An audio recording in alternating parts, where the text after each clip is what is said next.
Bonjour à tous et bienvenue sur la chaîne pour une nouvelle vidéo, cette fois-ci dédiée au Ridestar Q20, encore une fois. Et cette fois-ci, qu'est-ce qu'on va faire? Eh ben, je vais m'attaquer à la suspension. Comme je vous l'avais dit, donc pour ceux qui suivent un peu la chaîne, dans la précédente vidéo dédiée à ce Ridestar Q20, pardon, je vous parlais donc globalement que c'était un très bon vélo électrique. La problématique venait des suspensions. Donc aujourd'hui, on s'attaque à la suspension avec une nouvelle fourche à air Bolani et un amortisseur donc hydraulique avec la détente réglable, enfin le rebond réglable, le rebound, ils appellent ça en anglais, un Nexa 291 R. Donc encore une fois, pour ceux que ça intéresse, je vais mettre les liens de donc de la fourche et de l'amortisseur dans la description de la vidéo. Donc comme ça, si ça vous intéresse, vous allez pouvoir vous payer ça. Je vous mettrai des codes de réduction si j'arrive à en trouver. Alors sur le vélo, c'est assez simple. Donc comme vous pouvez le voir, j'ai déjà remplacé l'amortisseur arrière par un autre modèle que j'avais en stock. Le problème, c'est que celui-là, il est un petit peu court sur pattes, donc j'ai pas beaucoup de travel, donc j'ai pas beaucoup de déplacement et d'amortissement, et du coup, ça m'abaisse un peu la garde au sol vu qu'il est plus court. Donc, l'Exa, lui, je l'ai pris le plus long qui était disponible. Je vous mettrai tous les détails encore une fois dans la description. Donc, pour l'amortisseur, on retire donc les protections sur les côtés, les caches esthétiques, si on peut appeler ça comme ça. Et c'est assez simple, on va juste avoir une vis sur la tête de l'amortisseur, une vis sur le pied de l'amortisseur, on swap tout ça, et c'est réglé, c'est vite fait. Pour la fourche, ça va être un petit peu plus complexe. L'été de fourche, alors l'été de fourche sur la fourche d'origine et sur la nouvelle fourche, ont l'air quand même sacrément similaires. Donc je vais voir si je peux réutiliser donc toute la colonne de direction, on va dire la colonne et l'été de fourche de la fourche d'origine, en réduisant un peu l'empilement de rondelles ici, parce que là en termes d'empilement de rondelles on commence à être pas mal. Et de toute façon, pour moi, alors c'est pas la tige, mais ça va être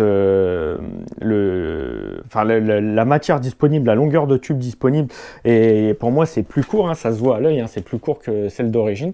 Donc il va falloir que je m'occupe un peu de la colonne de direction, que je réduise ça et que je descende donc l'été sur les tubes de fourche. Donc ça va être un petit peu plus complexe, c'est qu'il va falloir qu'on démonte le phare, le garde-boue, l'étrier. On va voir ça tout de suite en vidéo.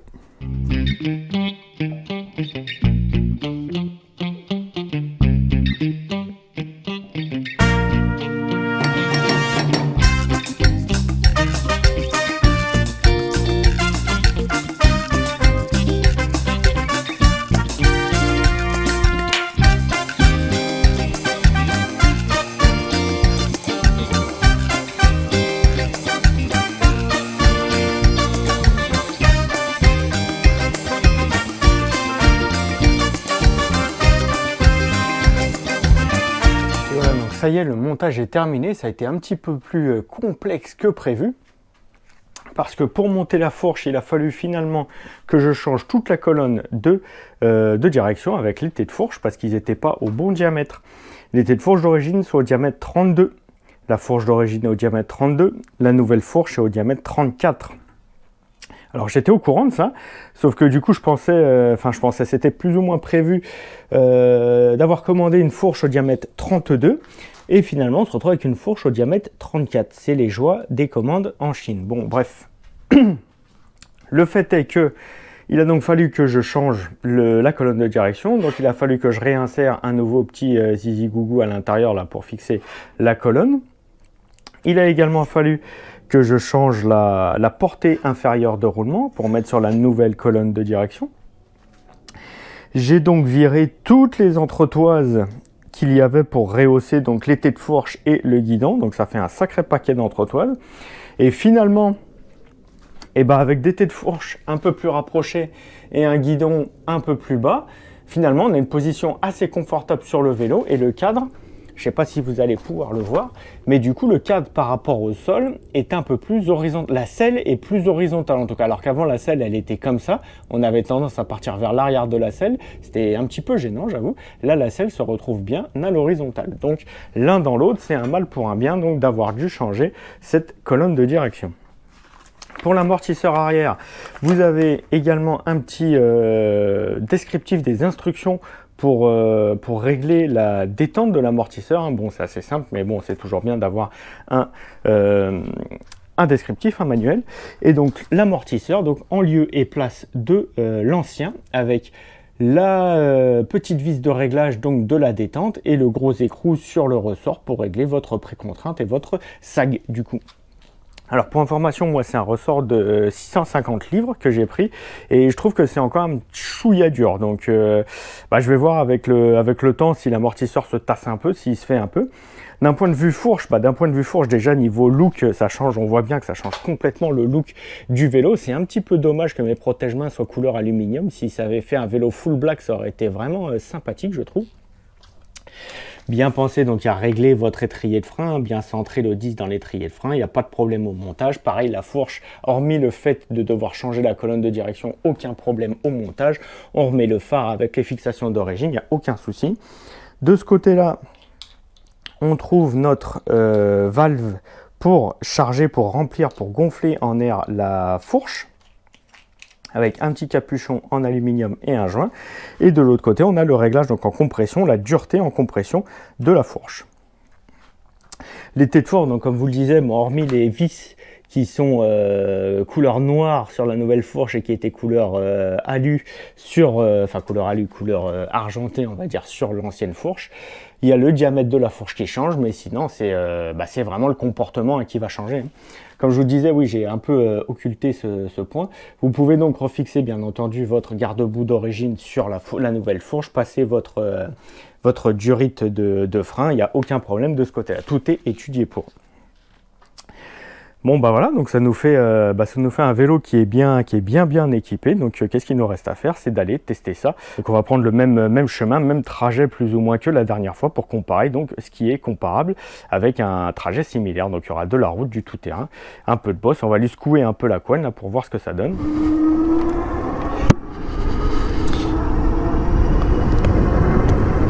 Allez, on est parti. Donc pour cet essai en dynamique de ces nouvelles suspensions sur ce Ridestar Q20. Alors déjà dès les premiers tours de roue, on ressent bien une nette amélioration du confort de roulage. On a vraiment l'impression d'avoir des suspensions et de pas et on n'est plus sur des bouts de bois comme on dirait. Donc déjà d'un point de vue donc roulage sur l'asphalte, c'est déjà un net gain.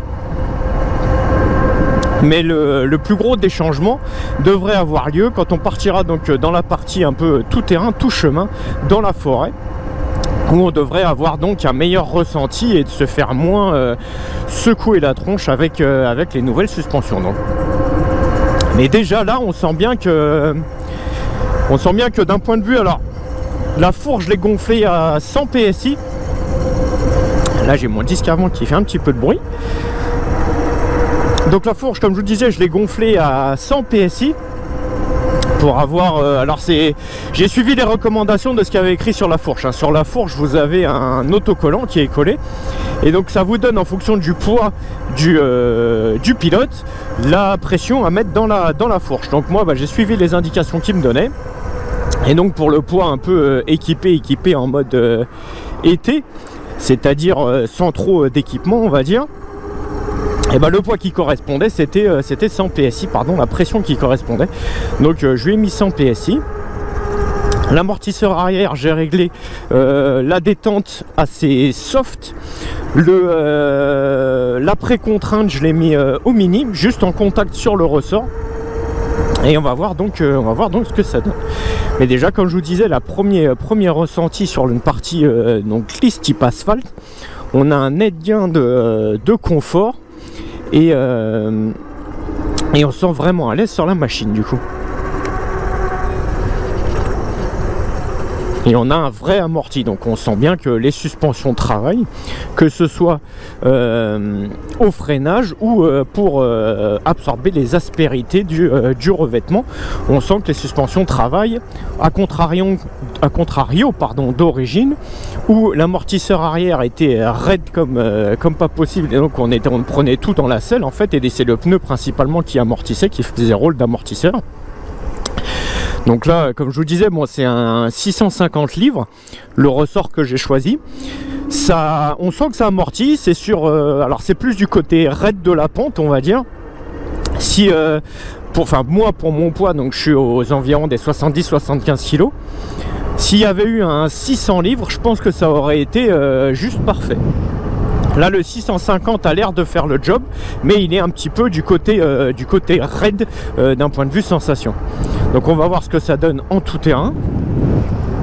Vous voyez, je suis obligé de me retourner, donc ce serait bien d'avoir des petits rétroviseurs que je puisse accrocher quelque part. Je pense que je vais me mettre à chercher des petits rétroviseurs là, voir si je peux accrocher ça quelque part sur le guidon pour avoir un meilleur feeling. Donc comme je vous disais, donc la fourche je l'ai réglée assez souple, hein, mine de rien. Donc on arrive bien à la comprimer, elle amortit bien, elle a une détente aussi, à contrario de la fourche d'origine qui vous renvoyait tout. Donc là vous voyez, ça a bien absorbé toutes les le passage du fossé là. La fourche est bien comprimée. Alors comme je vous disais, l'amortisseur arrière un petit peu raide, ça m'a renvoyé un petit coup dans l'arrière du véhicule, dans les fesses là. Mais c'est encore une fois, hein, malgré ces petits réglages, on va dire, ça reste vraiment incomparable comparé à d'origine, où on était vraiment on était assis sur des bouts de bois, hein. Il y avait des suspensions, mais c'était pour dire qu'il y avait des suspensions et on n'avait aucun amorti sur la...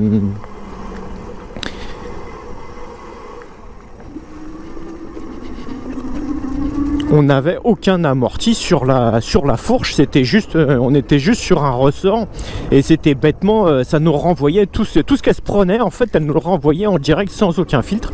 Donc c'est pas top pour une fourche. Donc là on passe dans une partie un petit peu plus technique, enfin technique façon de parler, mais en sous-bois. Donc je me suis mis debout. Donc le fait d'avoir changé donc la fourche, je vous disais, j'ai ma colonne de direction qui a été changée aussi, donc on est un petit peu plus penché sur l'avant, on est moins relevé quand on est debout, donc il faut un peu plus se positionner sur l'avant et donc gérer son déplacement sur la machine, mais ça n'empêche que on peut quand bien même délester l'avant en se mettant sur l'arrière pour absorber toutes les tous les obstacles qui se présentent, si l'on peut dire. Là je sens bien, donc la fourche amortit bien. Là j'ai malgré cette allée cavalière, donc avec des gros impacts de sabots des chevaux, j'ai la fourche avant, la fourche tout court, qui amortit très bien. L'arrière est encore, enfin ça confirme à ce que je vous disais tout à l'heure, l'arrière est encore un petit peu raide, encore une fois incomparable par rapport à ce que c'était, mais l'arrière est encore un petit peu raide. Mais je ne pense pas qu'il fasse c'est le ressort le plus light que ExaShock, là, enfin tout du moins la marque de cet amortisseur propose, c'est le ressort le plus souple, pardon, il me semble. Mais franchement oui, dans cette allée cavalière c'est vraiment incomparable comparé à ce que c'était. Si vous regardez la précédente vidéo, vous vous rendez compte que quand je roule là-dedans, j'ai la voix qui tout le temps parce que je n'arrive pas à parler correctement. Là je vous parle correctement sans avoir la voix qui oscille dans tous les sens. Et donc ça prouve bien que le vélo est beaucoup mieux amorti.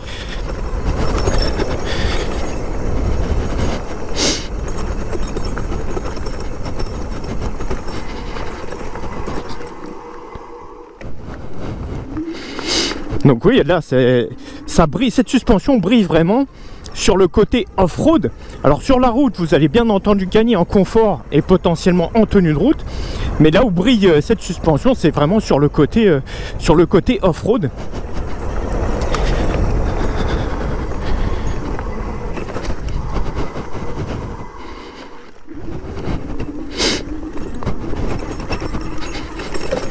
Les orties, ça pique.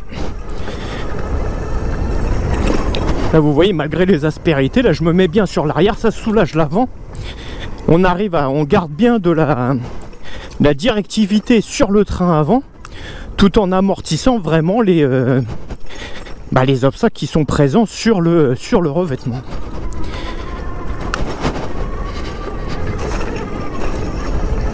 Et ça vous permet d'avoir ce petit sursaut là.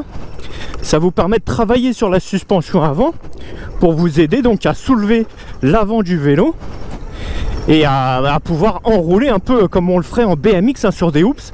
Ça vous permet donc de vous mettre sur l'arrière et d'enrouler un peu et d'absorber encore plus les aspérités.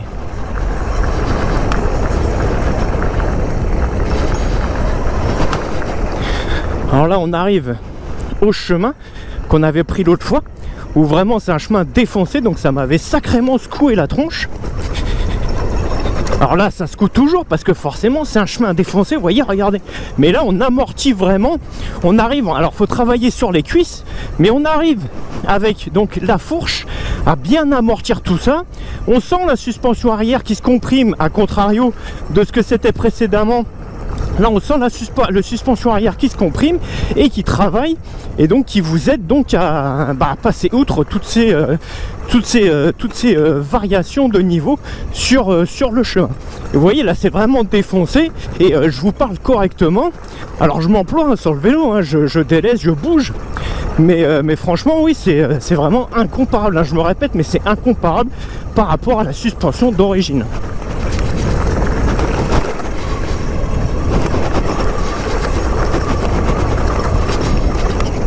Et contrairement, donc encore une fois, à la suspension d'origine, là on est passé à Mach 12 dans le chemin, et on n'est pas arrivé en butée de compression sur la fourche. Vous voyez, regardez le joint torique là qui sert d'indicateur d'enfoncement, il est loin de la butée, hein.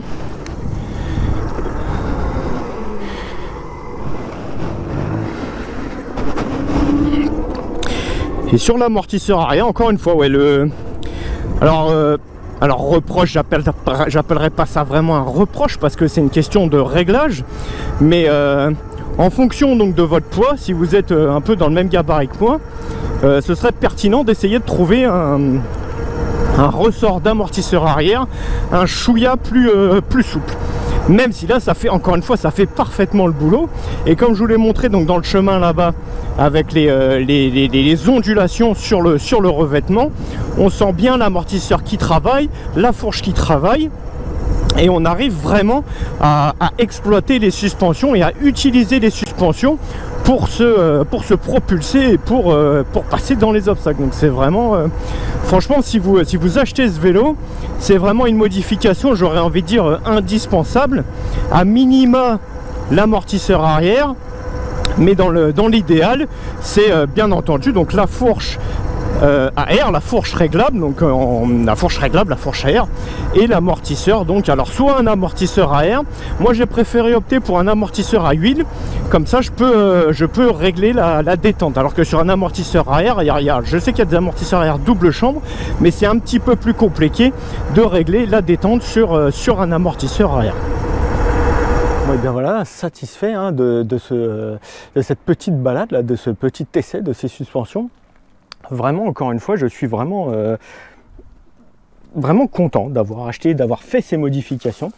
Donc d'un point de vue amortisseur arrière, vous voyez la butée se trouve par ici.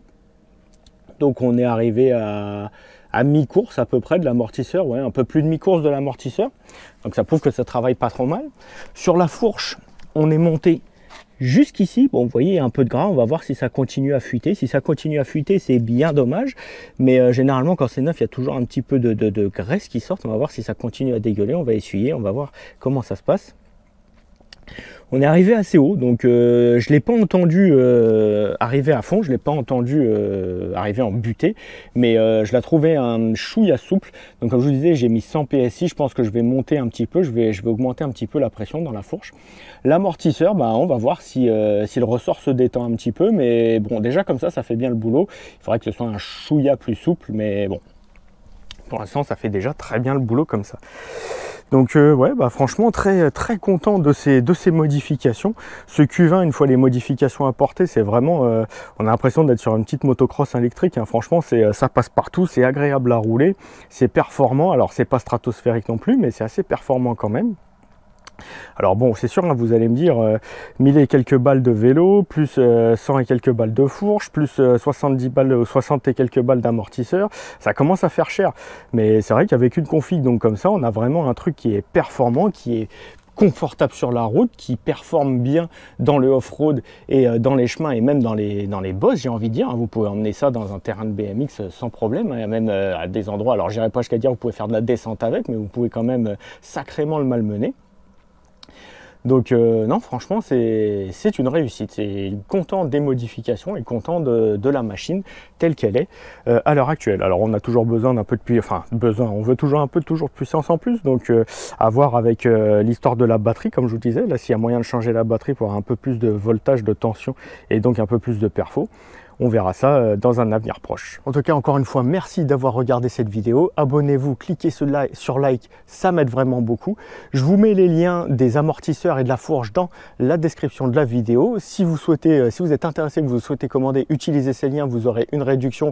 Et moi, ça me permet d'avoir quelques avantages également. N'oubliez pas d'activer les notifications pour ne jamais rien louper. Et on se retrouve très bientôt dans la prochaine vidéo. Allez, salut! Even when you feel low, you can still go. Even when you feel slow, you can still go. Even when there's no hope, you can still go. I never answer to no, man, I still go. Go, go.